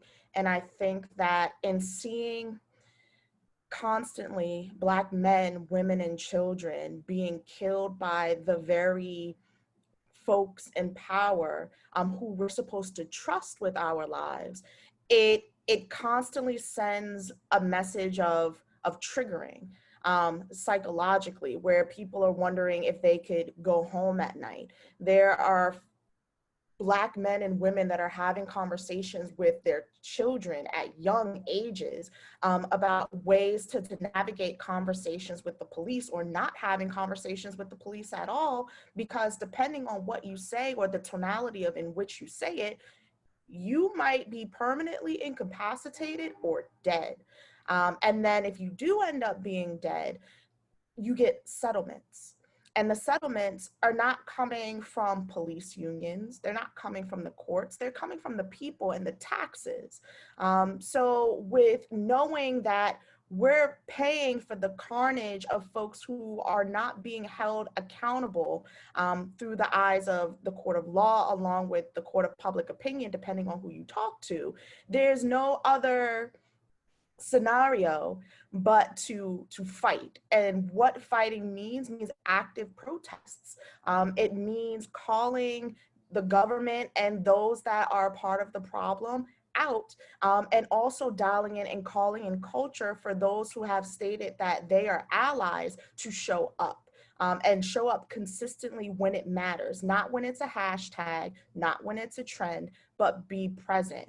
And again, as I brought up at the beginning, is that in seeing 8 minutes and 46 seconds of what transpired with George Floyd, you had those who identified as non-Black be able to physically say, oh my God, all this time I've been gaslighting other Black folks into thinking, well, there's nothing wrong with the police. This isn't about race. And now you have this footage that says, well, actually, we've been saying this for years. Now do you believe us? And it shouldn't have to take a video in order for that to happen, but that is the way race has been socially constructed in this paradigm of life that we're in right now. So I do think that being triggered and traumatized and tired of feeling numb and desensitized to issues was the wake-up call needed to, again, hold folks accountable. And that's where a lot of the conversations about defunding the police has come from. Bearing in mind that when we're talking about defunding the police, we're not saying to get rid of the police. We're talking about reallocating funds so that way when police are being called to action, they're doing it in a way that is safe, where everyone gets to go home. Antonio? Yeah, so I completely want to ground these next 2 points in the points that Angelica and Brittany raised, right? Like visibility, first and foremost, and fragility. And I'll get to that in a bit. But I think just to be very intentional and to clarify and to kind of expand from something I said earlier, when I said something to the effect of like, we don't see eviction, right? Our institutions don't see eviction. Our institutions don't see these problems. I'm thinking especially about the Chelsea Collective and some of their organizing work about putting air mattresses and having folks who are directly affected speak their truth in front of the courthouse, right? And having all of these air mattresses to show the court and to show these institutions, this is the physical manifestation of your systems, right? And I think visibility, whether that be through social media, whether that be through physical organizing, whether that be through naming violence in institutions, is what's casting a light on these different systems and showing that for you, whatever that you means, right? For these institutions, for many folks, it's not invisible, right? It is a lived reality, is a lived experience. So I think that's the first part. Secondly, and I'm not going to take this space to recommend Robin DiAngelo or white fragility, because I don't think white folks should be making money off of diversity inclusion work. But I think that having conversations, I've noticed, at least in some of the work that I had been doing, there's folks who, like, I'll share something, I'll name these systems, right? And then folks, administrators, professors, you're so right, absolutely. And I'm like, but that's your program. That's your class. I'm talking about your institution. You have the power to change that. And so I think there's this fragility that is causing a lot of folks to respond, again, in a very performative way, to say, you're completely right, absolutely. But unless that materially is backed up with action items, change systems, financial commitments, it doesn't matter. And so we have this PR cycle of saying, absolutely. And we see this, you know, in a lot of different social movements, and especially with like Pride Month, right? With all of the rainbow flags coming in and out for a month and then disappearing, and then still exploiting folks, right? And not paying folks, not paying contracts to queer and trans folks. So I think we see this in a lot of different ways where folks are very quick to say, absolutely, we are with you. But that doesn't materially mean anything. It's a statement, that's a post, and what? And so I think that's what I'm thinking a lot about. Bringing that back to Ted's question, why do we see so many businesses doing it? Why do we see so much of this happening? There is money to be made from getting on that bandwagon with the rainbow flags during Pride Month, or with your Black Lives Matter hashtag now. That's not necessarily connected to any real meaningful change within the institutions. We are just about at the end of our time. Rebecca, do you have final comments, closing comments from any of the students? I would like to ask if any of you have like one final brilliant statement, sentence, in which you're really connecting the dots. What are, for ourselves and for people who are watching, what does it mean to connect the dots between these different ideas? What does it come down to for you?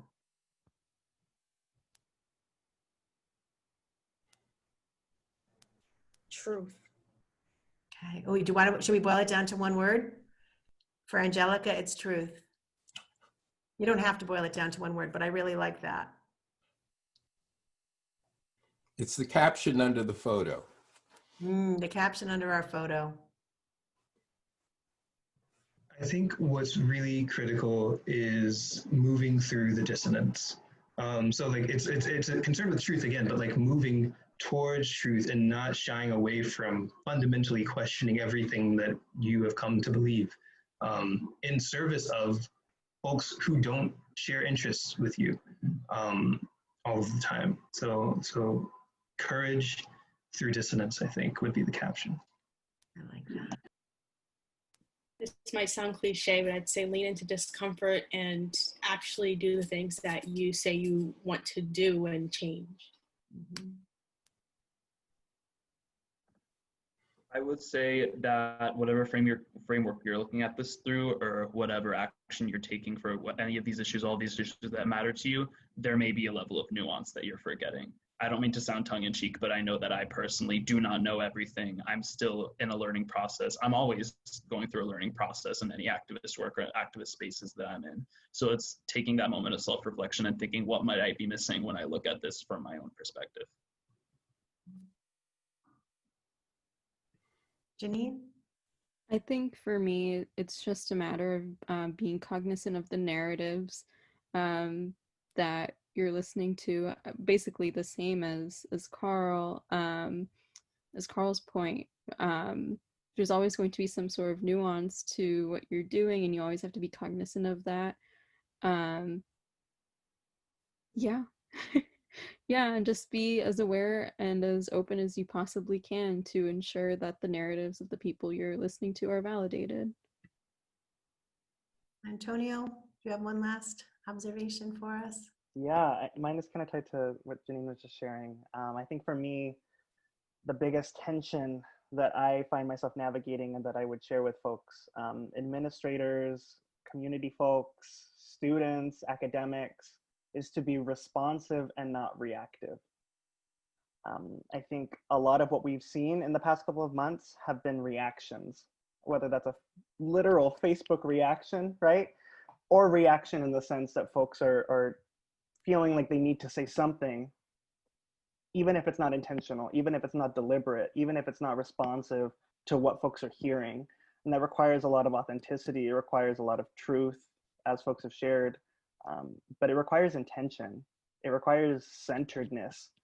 So even in having a space like this, right, like ensuring that we have this different chorus of voices that are speaking to these different overlapping crises. And so when we do our work, when we engage with folks, ensuring that we are being intentional to respond, intentional to co-create, instead of just reacting and doing something for the sake of doing something. Well, I want to thank you all for a very enlightening and thoughtful conversation.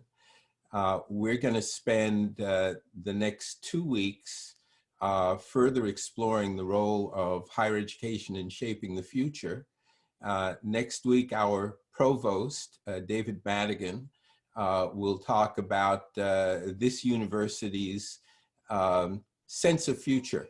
And will be available to answer questions about how the university is moving forward and what has certainly been a very transformative and tumultuous time.